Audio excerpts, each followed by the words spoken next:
الحمد لله رب العالمين والعاقبة للمتقين والصلاة والسلام على رسوله محمد وآله وصحبه أجمعين۔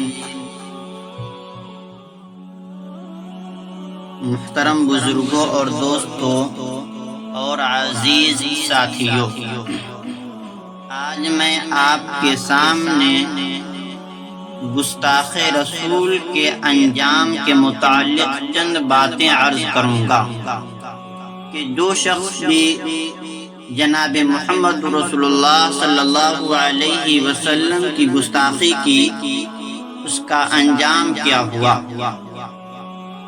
یہ بہت خطرناک موضوع ہے اور بہت اہم موضوع ہے۔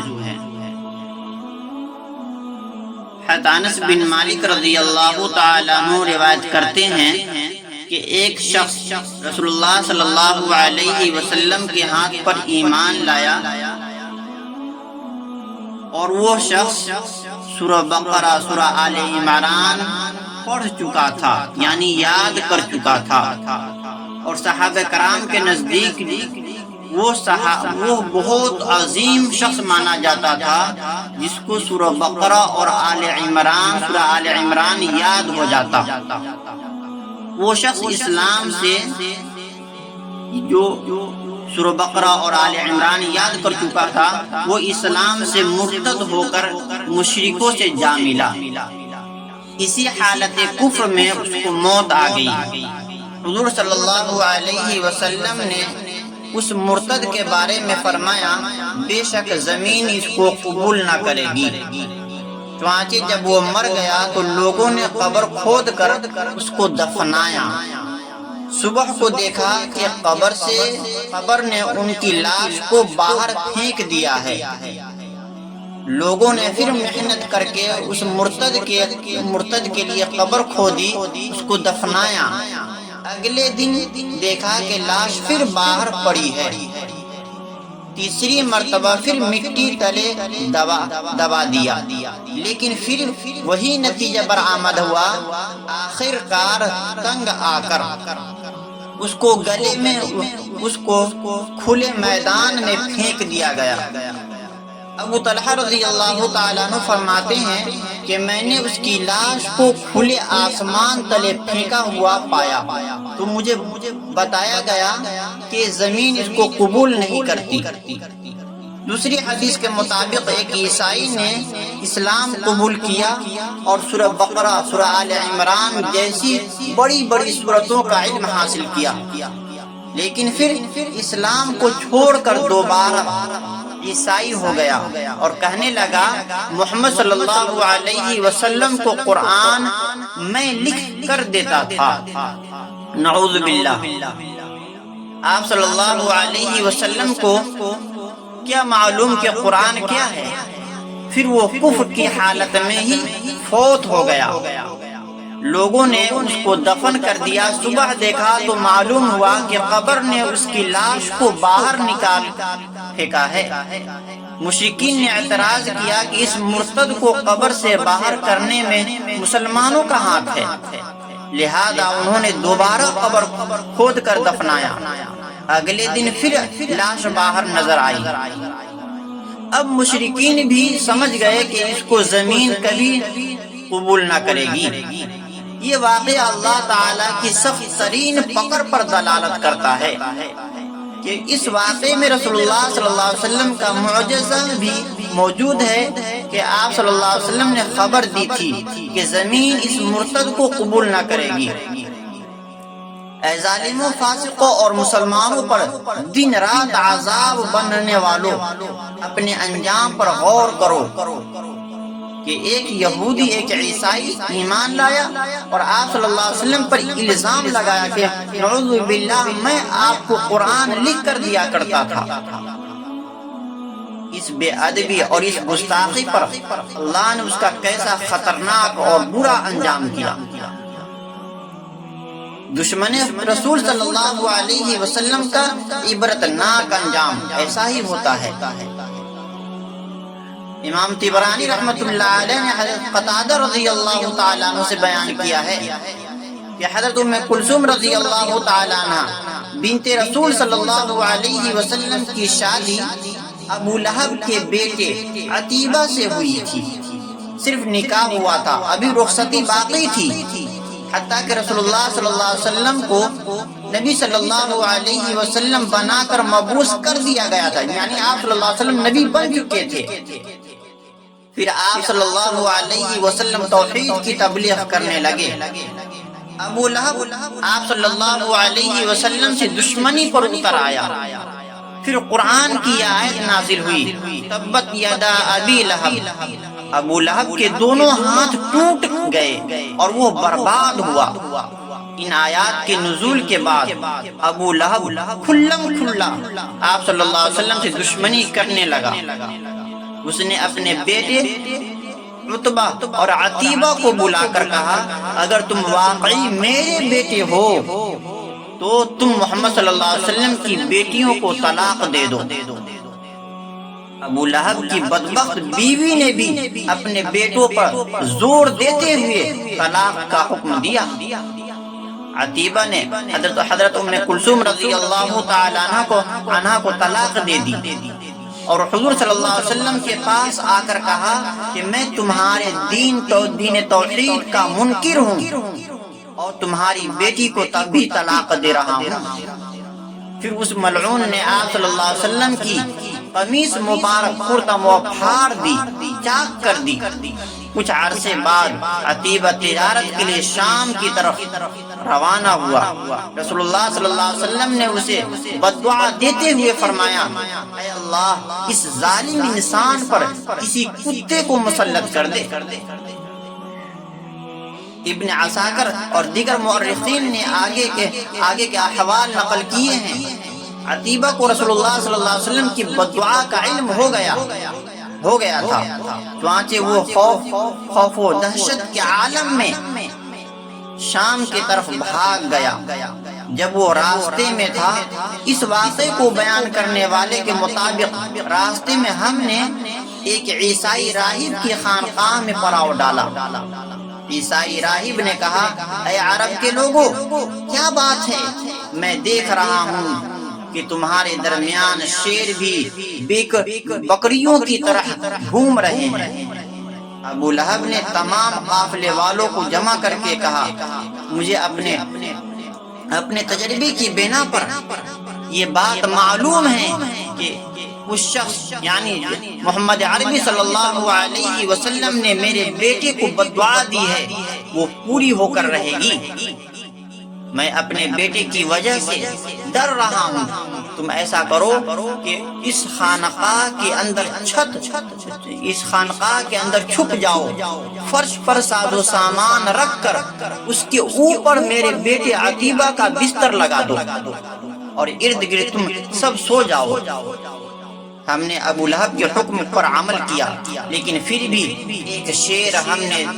ایک شیر ہم کو سونگھتا ہوا آگے آیا اور سامان کے اوپر چڑھ کر عتیبہ کے سر کو اپنے جبروں میں کچل دیا، چیر پھاڑ کر دیا. ابو لہب نے کہا کہ مجھے بخوبی علم تھا کہ محمد صلی اللہ علیہ وسلم کی بددعا ضرور لگے گی. یہ ہے بد کردار اور ملعون ترین گستاخ رسول کا انجام. اللہ کی گرفت بڑی شدید ہوتی ہے. اے ظالموں، میرے نبی صلی اللہ علیہ وسلم پر یعنی نبی صلی اللہ علیہ وسلم پر الزام لگانے سے رک جاؤ، باز آ جاؤ. ہمارے نبی کی گستاخی کرنے سے باز آ جاؤ. آج کل معاشرے میں جا بجا رسول اللہ صلی اللہ علیہ وسلم کی گستاخی ہوتی ہے.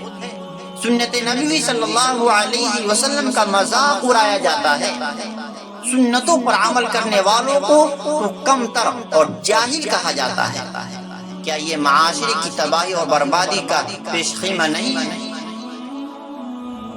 فرمان الہی ہے، تبت یدا ابی لہب وتب ما اغنى عنه ماله وما كسب سيصلى نارا ذات لهب وامرأته حمالة الحطب في جيدها حبل من مسد. ابو لہب کے دونوں ہاتھ ٹوٹ گئے اور وہ ہلاک ہو گیا، نہ تو اس کا مال اس کے کام آیا نہ اس کی کمائی، وہ عن قریب بھڑکنے والی آگ میں جائے گا، اور اس کی بیوی بھی جائے گی جو لکڑیاں ڈھونڈنے والی ہیں، اس کی گردن میں پوسٹ کھجور کی پٹی ہوئی رسی بٹی ہوئی رسی ہوگی۔ ابو لہب ان بدترین اور ملعون افراد میں شامل ہے جن کا اللہ تعالی نے تمام لوگوں سے ہٹ کر ذکر کیا ہے۔ رشتے میں یہ رسول اللہ صلی اللہ علیہ وسلم کے چچا تھا، اس کا نام عبد العزیٰ بن عبد المطلب تھا، سرخ رنگ کا سرخ رنگ کا تھا، اس کا نام ابو لہب پڑ گیا۔ اس کی بیوی ام جمیل تھی۔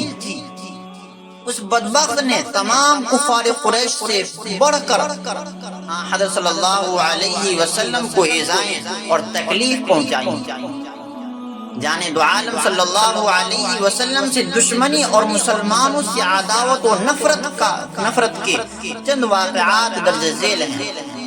ربیعہ بن عباد بیان کرتے ہیں کہ میں نے جانب عالم صلی اللہ علیہ وسلم کو ایام جاہلیت میں بھی دیکھا تھا کہ آپ سوق ذو المجاز میں اعلان فرما رہے تھے کہ اے لوگوں، لا الہ الا اللہ کہو، تم کامیاب ہو جاؤ گے۔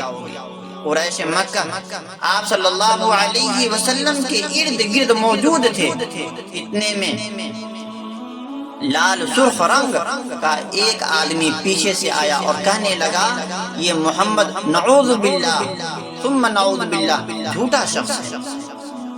میں نے پوچھا یہ آدمی کون ہے؟ تو لوگوں نے بتایا یہ ابو لہب ہے۔ حضرت عبداللہ بن عباس رضی اللہ تعالیٰ عنہ سے مروی ہے کہ رسول اللہ صلی اللہ علیہ وسلم وادی بطحہ کی طرف گئے، ایک پہاڑ پر چڑھ کر تمام قریش کو بلایا اور فرمایا، اے لوگو، اگر میں کہوں کہ تم پر ایک لشکر صبح یا شام حملہ کرنے والا ہے، کیا تم میری تصدیق کرو گے، میری بات مانو گے؟ تمام اہل قریش نے کہا ہاں، ہم آپ کی تصدیق کریں گے۔ تب رسول اللہ صلی اللہ علیہ وسلم نے فرمایا، اے لوگو، میں تم کو قیامت کے عذاب شدید سے ڈرا رہا ہوں۔ اتنے میں ملعون زمانہ ابو لہب کھڑا ہو گیا اور کہنے لگا، کیا آپ صلی اللہ علیہ وسلم نے ہم کو اسی کام کے لیے جمع کیا؟ تمہارے لیے بربادی ہو۔ اس بدبخت نے آپ صلی اللہ علیہ وسلم کی شان میں گستاخی کی، اسی لیے اللہ تعالی نے فرمایا، تبت یدا ابی لہب وتب۔ ابو لہب کی بیوی ام جمیل رسول اللہ صلی اللہ علیہ وسلم سے سخت ترین دشمنی رکھتی تھی۔ حضرت ابن کثیر رحمۃ اللہ علیہ کے مطابق یہ فیصلہ خداوندی تھا، نہ تو ابو لہب ایمان لایا اور نہ ہی اس کی بدبخت بیوی۔ قرآن کریم میں ان گھر والوں نے بدبختی اور مشرکان حالت کا ذکر ہے، اسی لیے ظاہراً یا باطناً کبھی بھی یہ ایمان نہ لا سکے۔ میرے عزیز دوستو، جو نبی صلی اللہ علیہ وسلم کی شان میں گستاخی کرتا ہے اس کا انجام بھی ایسا ہی ہوتا ہے۔ قبیلہ بنو ہاشم ابو طالب کی قیادت میں رسول آخر الزمان صلی اللہ علیہ وسلم کی حمایت پر کمر بستہ ہو گیا تھا۔ اگرچہ سارے بنو ہاشم اسلام نہ لائے تھے، لیکن صرف خاندانی تعلق کی بنا پر وہ رسول اللہ صلی اللہ علیہ وسلم کی حفاظت و مدافعت کرتے تھے۔ اس کے باوجود ابو لہب بھی بنو ہاشم کا فرد تھا، پھر بھی وہ مشرکوں سے بڑھ کر رسول اللہ صلی اللہ علیہ وسلم کو ایذا تکلیف دیتا رہا۔ جس دن حضور صلی اللہ علیہ وسلم کے صاحبزادے ابراہیم فوت ہو گئے تو اس دن دشمن خدا کو بہت خوشی ہوئی۔ اس نے قریش والوں کے پاس جا کر کہا کہ آج کے بعد محمد صلی اللہ علیہ وسلم کی نسل ختم ہو گئی۔ اللہ رب العزت نے فرمایا، ان شانئک هو الابتر، بے شک آپ کا دشمن ہی دم کٹا ہوگا، یعنی ان کی نسل ختم ہو جائے گی۔ حقیقت ابو لہب کی ابو لہب کی نسل مٹ گئی، وہ نصف نابود ہو گیا، اور آج رسول عربی صلی اللہ علیہ وسلم کی اولاد اور جانثار کروڑوں کی تعداد میں موجود ہے۔ تو میرے عزیز دوستو، ہم سب دعا کریں کہ یعنی ہم سب کو اللہ پاک پورے امت مسلمہ کو گستاخ رسول سے، آپ صلی اللہ علیہ وسلم کی بے ادبی سے، آپ صلی اللہ علیہ وسلم کی سنت کی بے ادبی سے ہم سب کو اللہ پاک اپنے فضل و کرم سے محفوظ رکھے۔ اللہ پاک عمل کی توفیق عطا فرمائے۔ وما علینا الا البلاغ۔